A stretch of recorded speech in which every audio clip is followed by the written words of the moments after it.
সকলে ভালো আছেন? আলহামদুলিল্লাহ।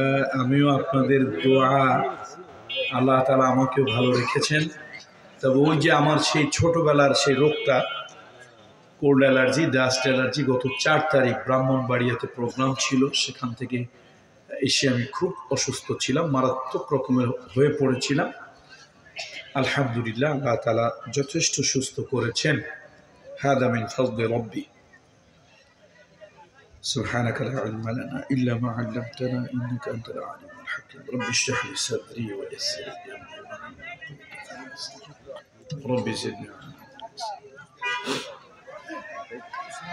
نحمده ونستعينه ونستغفره ونؤمن به ونتوكل عليه ونعوذ بالله من شرور أنفسنا ومن سيئات أعمالنا.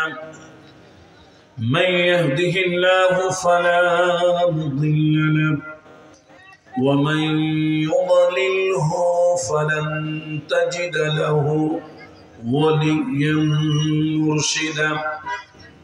ونشهد أن سيدنا وسندنا ومولانا وأولانا وطبيب قلوبنا محمد الذي أرسله بالحق بشيرا ونذيرا وداعيا إلى الله بإذنه وسراجا منيرا. فقد قال الله تعالى في كلامه المجيد والفرقان الحميد: أعوذ بالله من الشيطان الرجيم. بسم الله الرحمن الرحيم. إنهم يكيدون كيدا وأكيد كيدا فمهل الكافرين أمهلهم رويدا. وقال الله تعالى في آيات أخرى: ومكروا ومكر الله والله خير الماكرين. آمنت بالله. إن الله وملائكته يصلون على النبي يا أيها الذين آمنوا صلوا عليه وسلموا تسليما.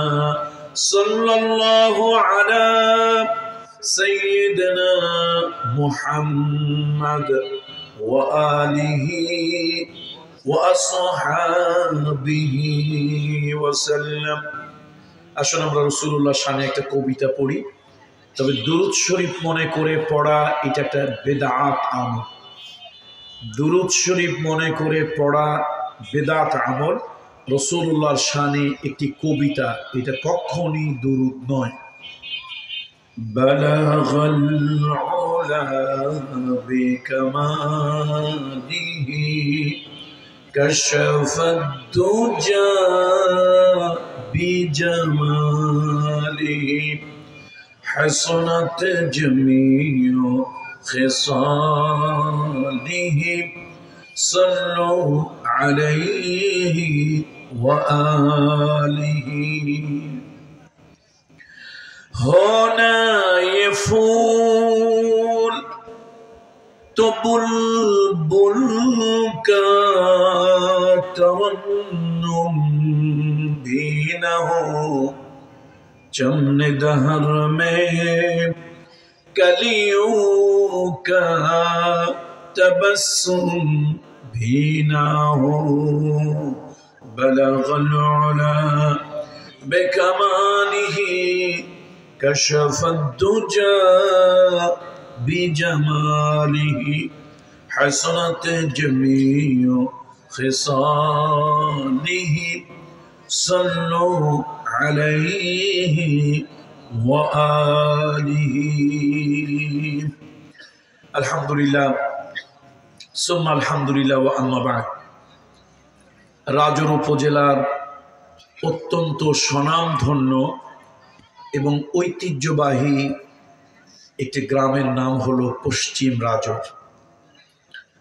রাজৌর উপজেলার সেই স্বনামধন্য ঐতিহ্যবাহী গ্রামের যুব সমাজ, ধর্মপ্রাণ এলাকাবাসীর সম্মিলিত স্বতঃস্ফূর্ত উদ্যোগে আয়োজিত 2 দিনব্যাপী তাফসীরুল কোরআন মাহফিল। এই আজিম ও শান 2 দিনব্যাপী তাফসীরুল কোরআন মাহফিলের আজকের সমাপনী দিবস।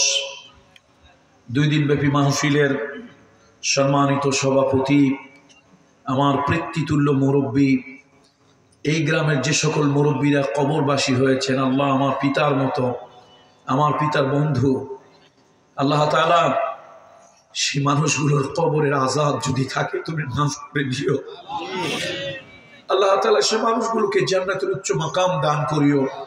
তাদেরই একজন আমাদের শ্রদ্ধাভাজন চাচা, আমার শ্রদ্ধাভাজন তাওই সাহেব, জনাব হাজী তৈয়ব আলী ফকির, আল্লাহ তাআলা তাকে দীর্ঘ সুস্থ নেক হায়াত দান করুন। উনি যখন দুনিয়া থেকে চলে যাবেন আমাদের পূর্ববর্তী মুরব্বীদের মতো আল্লাহ যেন ওনাকে মৃত্যুর সময় ঈমানের সাথে, আহসানের সাথে খাতিমা বিল খাইর আল্লাহ তাআলা যেন নসিব করে দেন। আজকের এই মাহফিলকে উদ্দেশ্য করে আল্লাহ তাআলা আমার যে সকল মুরব্বীরা, আমার বাবার বিপদের দিনের বন্ধু, আমার বাবার বিপদের দিনের যারা লাঠি সহযোগী ছিল, ইসলামের জন্য কৃত্রিমভাবে নানানভাবে তারা ভূমিকা রেখেছেন, আল্লাহ তাআলা আজকের মাহফিলটাকে জরিয়া করে ওই সকল সম্মানিত মুরব্বীদেরকে আপনি মাফ করে দেন। আল্লাহ তাআলা জান্নাতের একটা উচ্চ মাকাম তাদেরকে আপনি দান করুন। আজকে আমি হৃদয় থেকে উষ্ণ অভিনন্দন জানাচ্ছি এলাকার যারা আছেন সর্বস্তরের, বিশেষ করে আমার যুব সমাজ। আমি সবসময় এই রাজৌর উপজেলার মধ্যে পশ্চিম রাজৌরটাকে একটা সুসংগঠিত গ্রাম মনে করি। যদিও রাজনীতি জিনিসটা খারাপ, এতে অনেক সময় আমাদের সম্পর্কের চির ধরায়, আমাদের ব্যক্তিগত সম্পর্কগুলো নষ্ট করে। তারপরেও বলবো বাংলাদেশের 68,000 গ্রাম বাংলার পশ্চিম রাজৌর সত্যি একটি ব্যতিক্রম ধর্মী গ্রাম। আল্লাহ তাআলা আপনাদের গ্রামের মধ্যে পারস্পরিক ভালোবাসা, আন্তরিকতা, হৃদ্রতা আল্লাহ তাআলা যুগ যুগ ধরে আপনাদের মধ্যে বজায় রাখুন, বলেন আল্লাহুম্মা আমিন। বিভিন্ন অঞ্চল থেকে আসা আমার এলাকার সম্মানিত মুরব্বীরা, বিশেষ করে পূর্ব সরমঙ্গল বা বোলগ্রাম, এই আশেপাশের যে সকল জায়গা আছেন, বদরপাশা, এ সকল বদরপাশা সহ আশেপাশের গ্রামগুলো থেকে যে সকল সম্মানিত মুরব্বীরা এসেছেন, আল্লাহ তাআলা আপনাদেরকে উত্তম জাযা দেখ। এই মাহফিল আপনাদের নাজাতের একটা জরিয়া হিসাবে আল্লাহ তাআলা কবুল করুন। আমি আজকে জানার আয়াত পড়েছি, কথা বলবো, এখন নাম নিয়ে বলবো, তবে হিংসা ছড়ানোর জন্য, ভেদাভেদ তৈরি করার জন্য, গন্ডগোল করার জন্য না, নাম ধরেই বলবো। বিভিন্ন দল, সংগঠন, ধর্মের লোকদের নাম ধরে বলবো, কিন্তু আল্লাহর কসম আমার উদ্দেশ্যটাই হবে না যে কাউকে ছোট করা, হেয় করা, অসম্মান করা, অপমান করা। আমার উদ্দেশ্য হবে ইহতিসাব করা। বলুন তো ইহতিসাব কাকে বলে? ইহতিসাব হলো আত্মসমালোচনা। সমালোচনার দ্বারা অন্যকে ছোট করা হয়, যাকে আমরা বলি ক্রিটিসাইজ, যাকে আমরা বলি ব্যাকবাইট, যাকে আমরা বলি পরনিন্দা, যাকে বলে পরচর্চা, যাকে বলে অন্যকে অসম্মান হেয় করা, এটা হলো সমালোচনা। আর ইহতিসাব হলো আত্মসমালোচনা। ভুল ভ্রান্তি অন্যের মধ্যে যেরকম আছে আমার মধ্যেও আছে, সেই ভুলগুলো নিজেরা ধরে ইসলাহ, সংশোধন হওয়া, এটার নাম কি?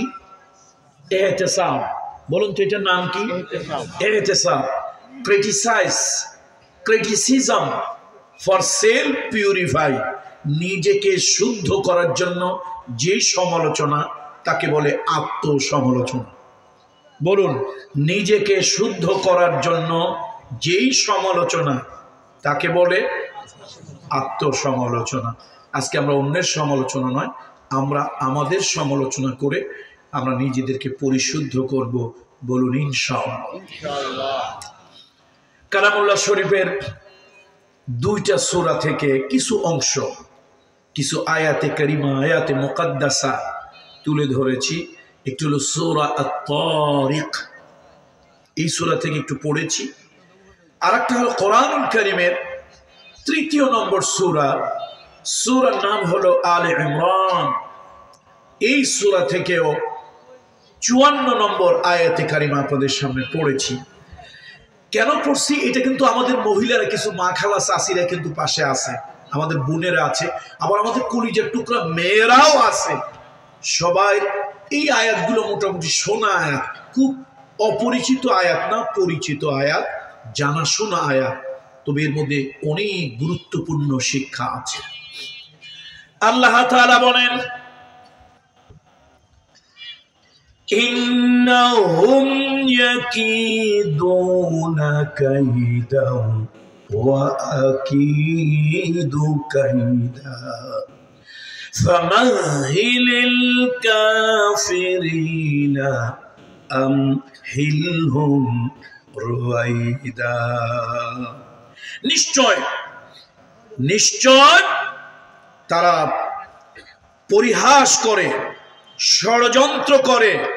আল্লাহ তাআলা বলেন, ওয়া আকিদু কাইদা, ওদের ষড়যন্ত্র, ওদের পরিকল্পনার বিরুদ্ধে আমি আল্লাহ পরিকল্পনা গ্রহণ করি।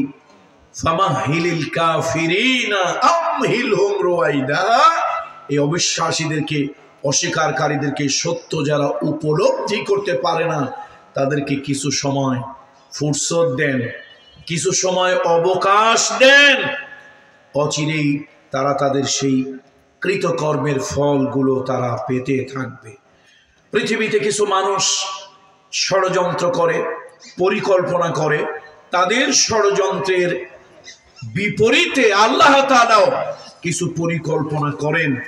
বান্দার পরিকল্পনা, ষড়যন্ত্র নস্যাৎ হয়, আল্লাহ তাআলার ইচ্ছাই চূড়ান্ত বাস্তবায়ন হয়। সুবহানাল্লাহ। একটু উদাহরণ দিলে আপনারা বুঝবেন। तमाम পৃথিবী মিলে চেষ্টা করেছিল হযরতে ইব্রাহিম খলিলুল্লাহ পৃথিবীতে যেন আসতে না পারে, কিন্তু আল্লাহ তাআলা কি শেষ পর্যন্ত ইব্রাহিম খলিলুল্লাহকে দুনিয়ায় এনেছিলেন না তিনি আসতে পারেন না? এনেছিলেন।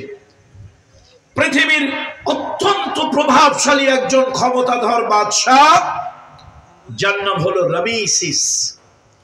আমরা কমন ভাবে যাকে চিনি ফিরআউন। সেই ফেরাউন মুসা আলাইহিস সালামকে পৃথিবীতে আসতে বাধা প্রদান করেছিল, নানান কৌশল অবলম্বন করেছিল।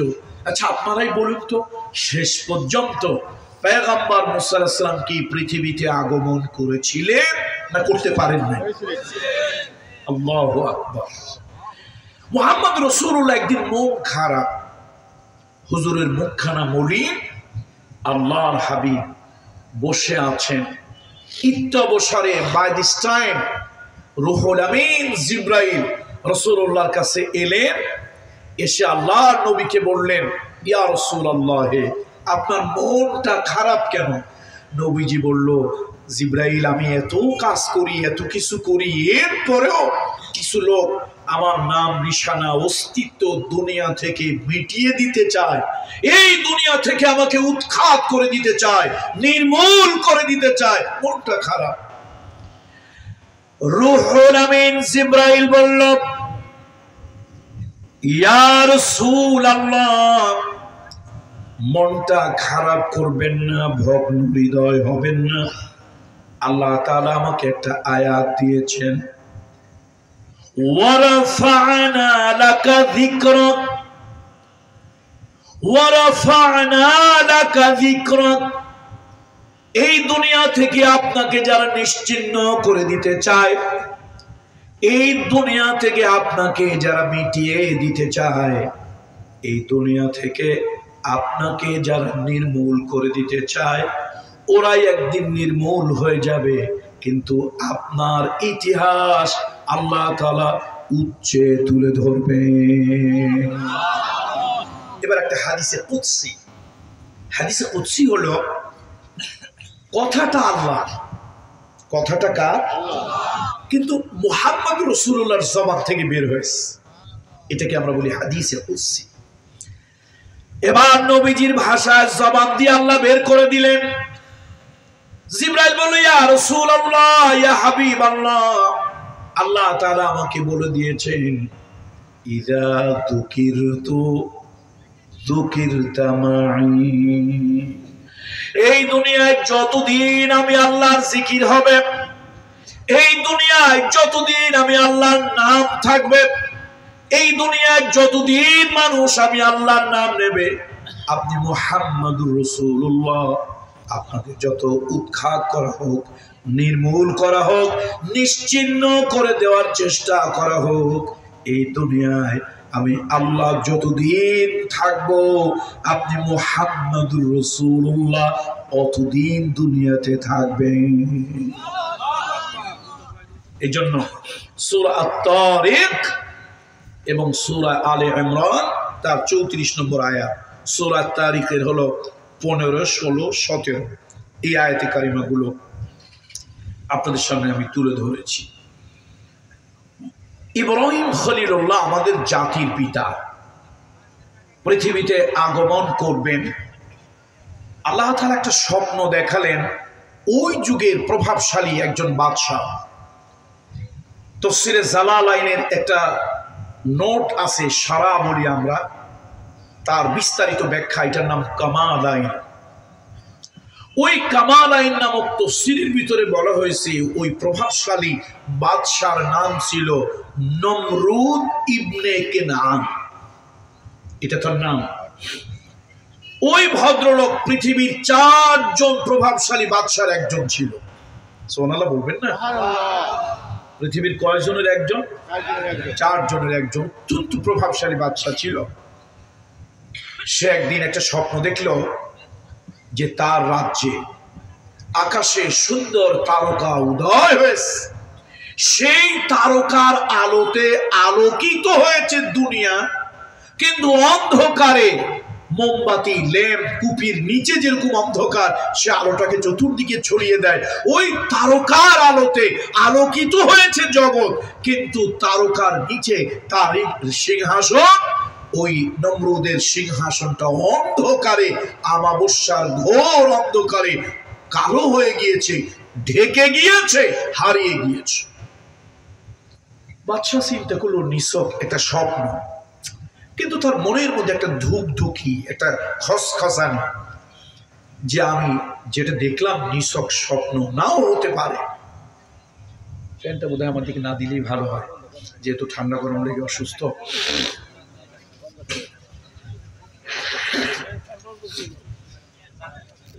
যেহেতু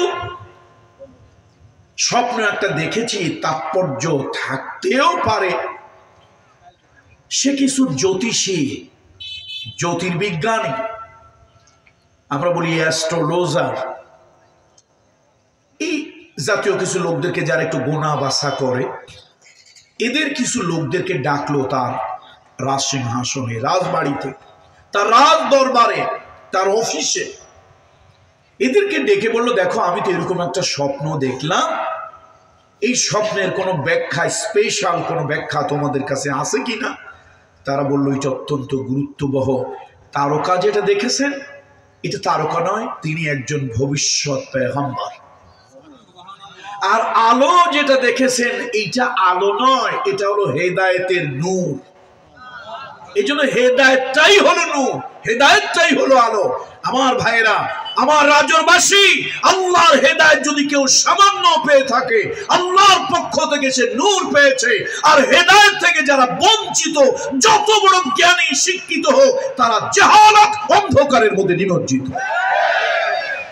এই জন্য হেদায়েত মানি হলো নূর, হেদায়েত মানি হলো আলো, আর জাহালাত মানি হলো অন্ধকার। সে যেই হোক, এমপি হোক, মন্ত্রী হোক, শিক্ষিত হোক, ওসি হোক, ডিসি হোক, অশিক্ষিত হোক, টাকাওয়ালা হোক, ধন দৌলত প্রভাবশালী হোক, হেদায়েত যদি কার ভিতরে থাকে, কি আছে তার মধ্যে? নূর আছে, আলো। আর হেদায়েত যদি না থাকে, কি আছে তার মধ্যে? অন্ধকার, গোমরাহ। নমরুদকে বলল, নমরুদ ইবনে কেনানকে, যে আপনি যে স্বপ্ন দেখেছেন ওটা তারকা নয়, ওটা ভবিষ্যৎ পয়গম্বর, আল্লাহর পক্ষ থেকে ডেপুটি অ্যাপোস্টেল, প্রফেট, রিপ্রেজেন্টেটিভ, আল্লাহর পক্ষ থেকে তিনি আল্লাহর বার্তাবাহক। আর আলো যেটা দেখেছেন সেটা হলো আল্লাহ প্রদত্ত হেদায়েত। এই নূরের জগৎ আলোকিত হবে, কিন্তু আল্লাহর বিধানে মানব রচিত তন্ত্র মন্ত্র যা আছে এগুলি অন্ধকারে ঢেকে যাবে। তাহলে কি করা দরকার? এটা তো প্রতিহত করা দরকার, প্রতিরোধ করা দরকার, ফিরানো দরকার। বললো আমরা যতটুকু বিভিন্ন তথ্য সূত্র থেকে আমরা যতটুকু জানতে পেরেছি, উপলব্ধি করতে পেরেছি, আগামী 3 দিন 3 রাত অথবা আগামী 1 সপ্তাহ এই সময়ের মধ্যেই ওই পয়গম্বর মায়ের উদরে, মায়ের পেটে চলে যাবে। আল্লাহ তাআলা মানুষ সৃষ্টি করেছেন। একটু বিষয় আমাদের মাঝখানে জুমলায় মুতারাজা জেনে রাখা দরকার। এই পৃথিবীর মানুষের যখন ধারণা ছিল না মানুষ জন্মের আগে কোথায় এসে বসবাস করে, কোন জায়গা থেকে মানুষের জন্ম শুরু হয়, এটি কিন্তু পৃথিবীর বিজ্ঞানীদের জানা ছিল না। আল্লাহর মেহেরবানি, কোরআন 1450 বছর আগে জানিয়ে দিয়েছে। এমনকি এটাও জানা ছিল না, আমরা অনেকে এটা জানতাম মানুষ চিন্তা করে ব্রেন দিয়ে, কিন্তু কোরআন শরীফে চিন্তার কথা আসলেই কলবের কথা বলেছি। কলব আরবি হলো হার্ট, হৃদয়। এই জন্য আমরা অনেক সময় আলেমরাও ভুল করে আবেগে বলে ফেলেছি যে আসলে কলব বুকে নয়, কলব মাথায়। কিন্তু আল্লাহু আকবার, আপনারা শুনে অবাক হবেন, বিস্মিত হবেন, আপনারা হতবাক হয়ে যাবেন, আপনাদের গায়ের লোম দাঁড়িয়ে যাবে। অতি সম্প্রতি বিশ্বের তাবৎ বড় বড় কয়েকজন বৈজ্ঞানিক গবেষণা করে বলেছে মানুষের চিন্তার উদ্রেক তার হার্ট, তার কলব থেকে হয়। এই জন্য আল্লাহ তাআলা কলব বুকের মধ্যেই রেখেছেন, লাহুম কুলুবুল লা ইয়াফকাহুনা বিহা। তাহলে আমরা ধারণা করতাম চিন্তা করে মানুষ কি দিয়ে? ব্রেন দিয়ে। এটাই স্বাভাবিক, এটাই ন্যাচারাল ফ্যাক্টস, এটাই বাস্তবতা। কিন্তু না, কোরআন 1400 বছর আগে যা বলেছে, আমরা আলেমরা অনেক সময় একটু হেজিটেশন, একটু দ্বিধাদ্বন্দ্বের মধ্যে ছিলাম যে চিন্তাটা আসলে যেহেতু ব্রেন থেকে হয়, তাহলে কাল মানুষের বুকে না, কাল মানুষের মাথায়। কিন্তু দেখা গেল না, ওই শেষ পর্যন্ত ঘুরে ফিরে আল্লাহর কথাটাই সঠিক হলো, আমাদের বাস্তব বিজ্ঞানমুখী ধারণাটা ভুল হয়ে গেল। সুবহানাল্লাহ বলে। এই জন্য কোরআন ঘুরে ফিরে আগের মতোই থাকে। আলহামদুলিল্লাহ, বিজ্ঞান ঘুরে ফিরে কোরআনের কাছেই চলে আসে। এই জন্য বৈজ্ঞানিক আইনস্টাইন বলেছিলেন, ধর্ম ছাড়া যে বিজ্ঞান, সে বিজ্ঞান হলো খোড়া, আর বিজ্ঞান ছাড়া যে ধর্ম সেটা হলো অন্ধ। বলল দেখেন, আমরা যতটুকু যা জ্ঞান বিজ্ঞান যতটুকু অ্যানালাইসিস গবেষণা করেছি, আগামী 1 সপ্তাহের ভিতরে সে তার মায়ের পেটে যাবে। আর মায়ের পেটে যাওয়ার আগে 2 জায়গা থাকে, খুলিকা মিন মাইন দাফিকিন ইয়াখরুজু মিন বাইনিস সুলবি ওয়াত তারাইব। এখন সে সলব এবং তারাইব, একটা হলো বক্ষদেশ, একটা হলো পৃষ্ঠদেশ, একটা হলো জেনিটোফেমোরাল আর একটা হলো ইলিও ইনগুইন্টাল। এই 2টি জায়গায় সেই পয়গম্বর অবস্থান করতেছে, ঘুট করে তার মায়ের পেটে ঢুকে যাবে। আপনি আমি জন্মের আগে কয় জায়গায় আছি? একটা হলো বক্ষদেশ আর একটা হলো কি পৃষ্ঠদেশ। এই 2 জায়গায় বাপের থাকে এক জায়গায়, মায়ের থাকে এক জায়গায়, 2টি এক জায়গায় হলি আপনি আর আমি মানুষ।